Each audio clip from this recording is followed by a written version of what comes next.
আগে বলুক। আমি কেন আগে বলবো বলবেন না? ইমাম হাসান ও হোসাইন রাদিয়াল্লাহু তাআলা আনহুমা দুই ছোট্ট নওয়াসাই রাসূল, দুজনের মধ্যে একবার ছোট্ট মনোমালিন্য হয়েছিল।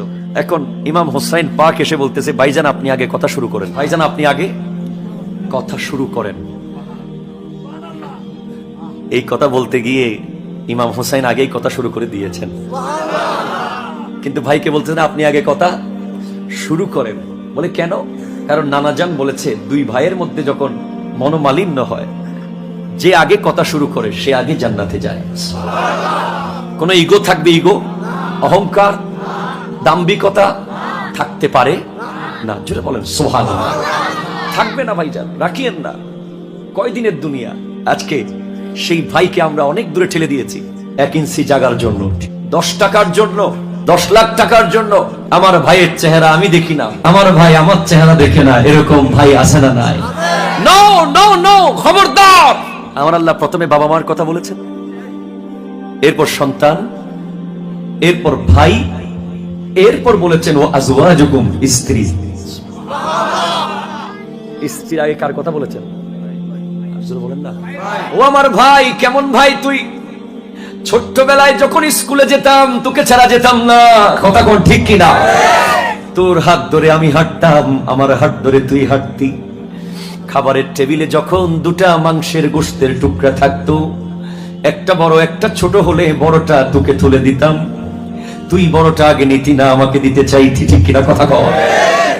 একটা কাপড় কিনলে বাবাকে বলতি বাবা আমার জন্য যেমন কিনেছেন ভাইয়ের জন্য তেমন কিনেন, ঠিক কিনা ভাই? ভাইদের মহব্বত এই পৃথিবীর কোন মহব্বতের সাথে তুলনা হবে না।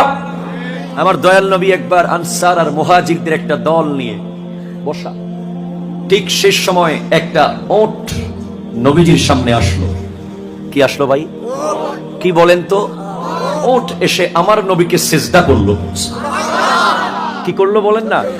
সিজদা আমার নবীকে। তখন সাহাবায়ে কেরাম ডাক দিয়ে বলেন, ইয়া রাসূলুল্লাহ, আপনাকে গাছ সিজদা করে, আপনাকে চতুষ্পদ জন্তু সিজদা করে, আমরা হলাম বেশি হকদার আপনাকে সিজদা করার জন্য, কিন্তু নবী আপনাকে আমরা সিজদা করতে পারি না কেন? আপনি সিজদা করতে দেন না কেন? পৃথিবীতে আল্লাহর পরে সিজদা যদি কাউকে করতে হয়, আমার নবীর চেয়ে বড় হকদার কি কেউ আছে? ভাই কথা কোন আছে ভাই? সবচেয়ে বেশি হকদার আমার নবী।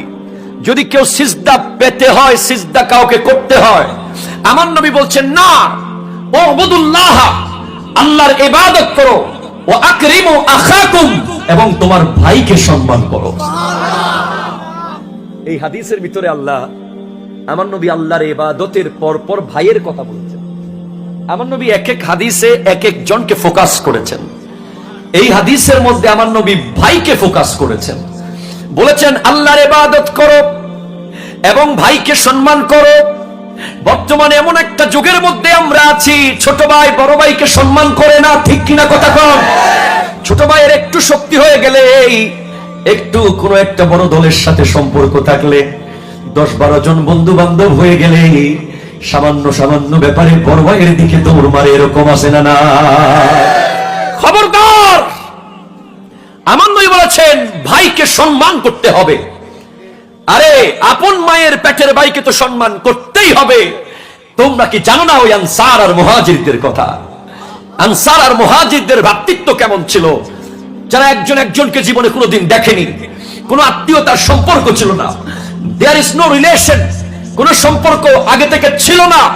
তারপরেও মক্কা থেকে মুহাজিররা যখন মদিনায় আনসারদের কাছে এসে গেল, আমার নবী এক মস্তিষ্কের মধ্যে তুমি তোমার ভাই, তুমি তোমার ভাই, তুমি তোমার ভাই, তুমি তোমার ভাই, তোমরা একজন আরেকজনের ভাই নবী বানিয়ে দিয়েছেন। মাওলা আলী কাররামাল্লাহু তাআলা ওয়াজহুল কারীমকে আমার নবী কারো সাথে ম্যাচ করে দেন নাই। তিনি এক কোণায় এসে চোখের পানি ছেড়ে মনক্ষুণ্ণ হয়ে আছেন, নবীজি আমাকে কোনো ভাই দিল না। আজকে একজন আনসার আর একজন মুহাজিরকে ভাই বানিয়ে দিল, আমি আলীকে কি দিল?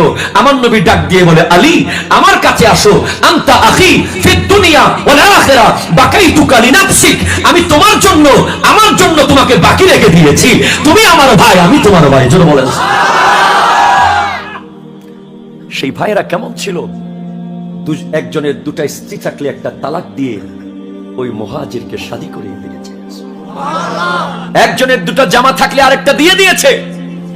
2টা প্লেট পাত্র পাত্র থাকলে আরেকটা দিয়ে দিয়েছে, দুইটা বিছানা থাকলে আরেকটা দিয়ে দিয়েছে, একটা কান্না থাকলে মাঝখানে দেয়াল দিয়ে মুহাজির ভাইকে রেখেছে। আর আমরা নিজের মায়ের পেটের ভাইকে পর্যন্ত এখন কত রকমের সমস্যায় ফেলে দিচ্ছি বর্তমান যুগে। ভাইজান, মাহফিল তখন সফল হবে আজ থেকে যদি আপনি মাহফিল থেকে গিয়ে ভাইকে জড়িয়ে ধরতে পারেন। ঠিক কিনা কথা বলেন না?